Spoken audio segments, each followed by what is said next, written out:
Well, Jake, between personal protective equipment, testing, and really most other metrics, Snohomish County is doing just fine and trying to move into phase 2 of reopening.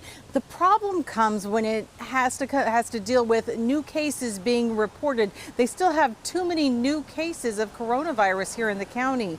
The Governor Inslee wants no more than 10 new cases per 100,000 people over a 2-week period. But California, our state's partner in the reopening process, they just loosened restrictions allowing for 25 new cases per 100,000 people in 2-week period.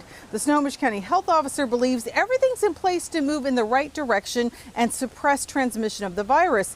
Late yesterday, we asked the governor about it, and he did not rule out easing restrictions here in Snohomish County. We will have more decisions about June 1 and where we go from here, and I think some of that will be responsive to some of the concerns that some of the folks in Snohomish County have.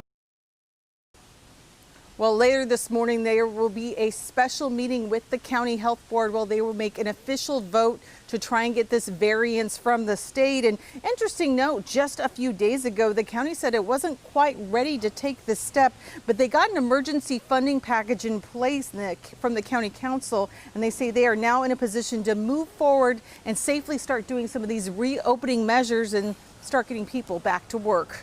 We're live in Edmonds. Amy Marino, King 5.